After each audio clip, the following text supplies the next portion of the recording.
దూషణకు ప్రతి దూషణ చేయకుండా యేసు ప్రభు శిలువలో ఎట్లాగా మాదిరికరంగా ఉంటా వచ్చినాడు, మనం కూడా అట్లా ఉన్నప్పుడు దేవుడు కార్యం చేస్తాడు.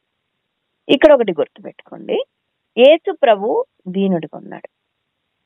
ఎట్లా? ఎప్పుడు? అన్ని కలిగిని దీనుడుగా ఉన్నాడు. అర్థమైతే ఉందా?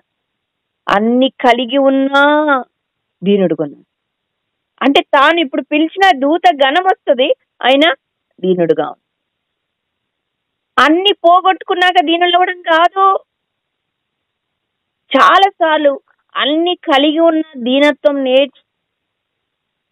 కలిగి ఉండని కారణాన్ని దేవుడు ఏం చేస్తాడంటే అన్ని పీకేస్తున్నాడు, అన్ని తీసేస్తున్నాడు మనలో నుంచి. ఇప్పుడైనా దీనత్వం వస్తుందా?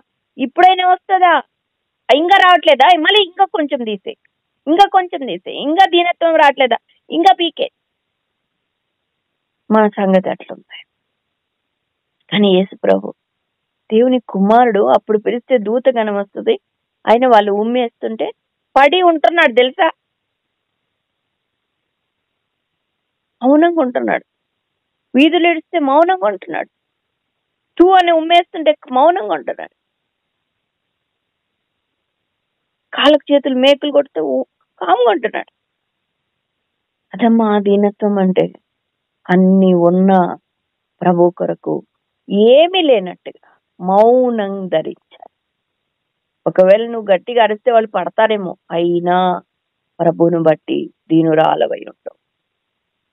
ప్రభువుని కనపరచు నీ జీవితంలో, మాటల్లో, తలంపుల్లో, క్రియల్లో, అన్నిట్లో ప్రభు కనపడాల. ఆ దీనత్వం కనపడాలి. అవతల వాళ్ళు గర్దిస్తున్నా లేకపోతే ఇంకేం చేస్తా ఉన్నా దానికి తగినట్లుగా దీనత్వం కలిగి జీవించాలి. అది దేవుడు కోరుతున్నాడు. అది విజయవంతమైన జీవితం. అది నువ్వు తగ్గించుకో. అట్లా తగ్గించుకున్నప్పుడు దేవుడు నేను హెచ్చిస్తాడు.